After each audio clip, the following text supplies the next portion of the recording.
नमस्कार मंडळी, कसे आहात? खुश आहात ना?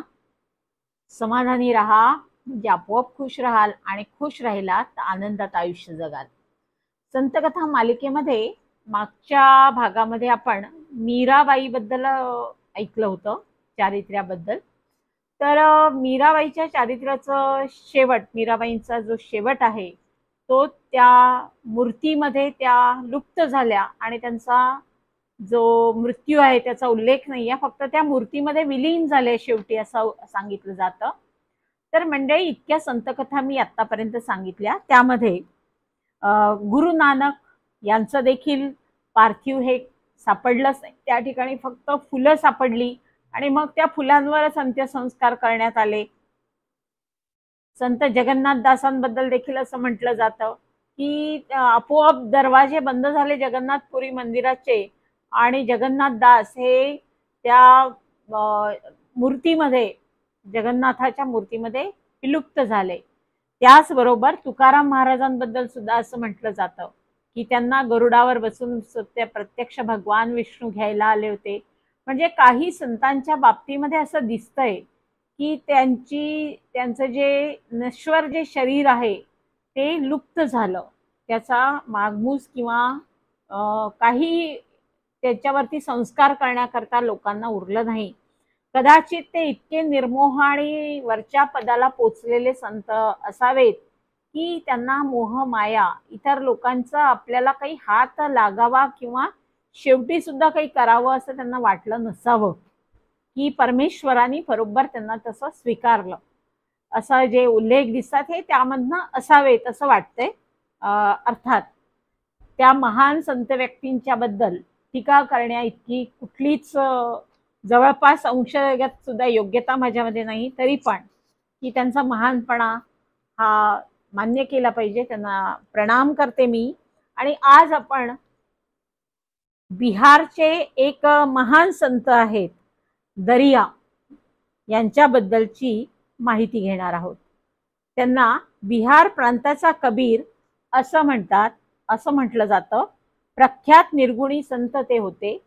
आता या बिहार प्रांताबद्दल पहिले थोडंसं सांगितलं पाहिजे. गयेचे विष्णुपद मंदिर ज्या प्रांतात आहे तो बिहार. मनूच्या काळामध्ये आर्य लोक बिहारमध्येच राहत असत असा उल्लेख आहे. मनूचा जो पुत्र होता नमोनेदिष्ट यांनी वैशालीचं राज्य स्थापन केलं. पुढे त्याच्याच वंशामध्ये पुढे त्याच्याच घराण्यामधनं पौरव वंश झाला आणि वसु नामक राजाने चेदीपासून मगधापर्यंतचा जो आपली सत्ता स्थापन केली, त्याचा विस्तार केला गेला पुढे आणि मगधाचे जे विशाल साम्राज्य स्थापन झाले ते बृहद्रथाने निर्माण केलं असं म्हटलं जातं.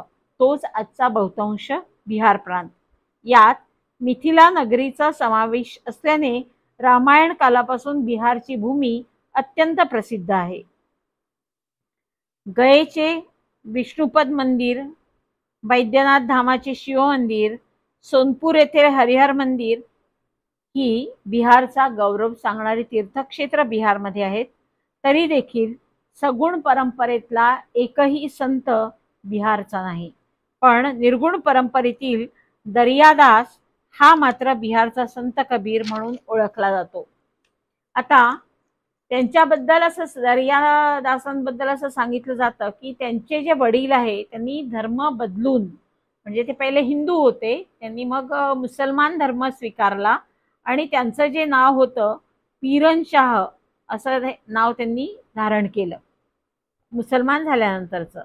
पण दरियांचा जन्म जो आहे तो बिहारच्या शहाबाद जिल्ह्यातील धरकंदा गावी झाला असावा आणि वडिलांचं पूर्वीचं जे नाव आहे हिंदू असताना ते पृथुदेव सिंह असं होतं. ते व्यवसायाने शिंपी होते आणि लहान वयातच त्यांनी शिंपीचे जे काम असतं, टेलरिंगचा जो व्यवसाय असतो, शिवणकाम, त्याच्यामध्ये प्रावीण्य मिळवलं. प्रथेप्रमाणे त्यांचा विवाह झाला. पत्नीचं नाव शाहमती होतं, पण लग्नानंतर जवळजवळ एका तपानेच त्यांना वैराग्य आलं. संन्यासी वृत्तीने ते राहू लागले. जीवनाचं लक्ष कोणतं असावं हे प्रत्यक्ष परमात्म्याने त्यांना सांगितलं की तू माझाच अंश आहेस. असा साक्षात्कार त्यांना झाल्यानंतर ब्रह्मतत्वाचा प्रसार कर तू, अशी त्यांना प्रेरणा दिली परमेश्वराने. तर परमात्म्याची उत्तराधिकार म्हणून शहजादा, परमात्म्याचा हा उत्तराधिकारी म्हणजे हा शहजादा, आणि म्हणून शाहीजादा तुम मनस फदारा करहू बछाही दिन करारा, असे यांच्या आत्मनिवेदनामध्ये त्यांनी उल्लेख करून ठेवलाय. कबीराच्या तत्वज्ञानाचा गाढा प्रभाव त्यांच्यावर होता. आपल्या शिष्यांना ताही खोजो जो खोज ही कबीरा, असा बोध त्यांनी दिलेला आहे. अध्ययन व अभ्यास त्यांचा चौफेर होता. त्यांच्या लिखित ग्रंथावरून ते स्पष्ट होतं. उपनिषदातील अद्वैतातील बीजे त्यांच्या लिखाणामध्ये आहेत. काही लोक त्यांना हिंदू मानतात, तर काही संशोधक त्यांना मुसलमान मानतात, कारण त्यांच्या संप्रदायामध्ये सर्वांना प्रवेश आहे आणि त्यांची उपासना ही हिंदू मुसलमान समन्वयाची आहे. त्यांनी स्वतःचा दरिया पंथ तयार केला. त्यांच्या भक्तिरचना त्यांच्या विपुल ग्रंथसंपदेमध्ये आढळून येतात. चौपाई आणि साखी अशा प्रकारच्या त्यांच्या रचना असल्या तरी यांच्या रचित दोह्यांमध्ये सुमारे 40 छंदांचा समावेश आणि उपयोग केलेला आहे. 40 छंद वापरले त्यांनी त्यांच्या रचनांमध्ये.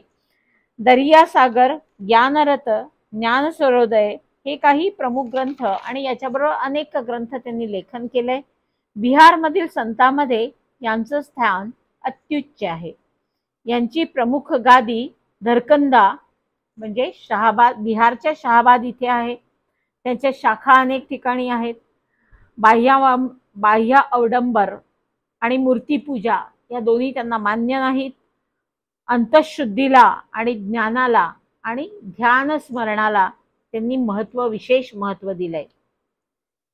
निर्मळ भक्ती त्यांना आवडते आणि म्हणून निर्गुण परंपरेतील एक थोर संत म्हणून त्यांचं नाव अजरामर आहे.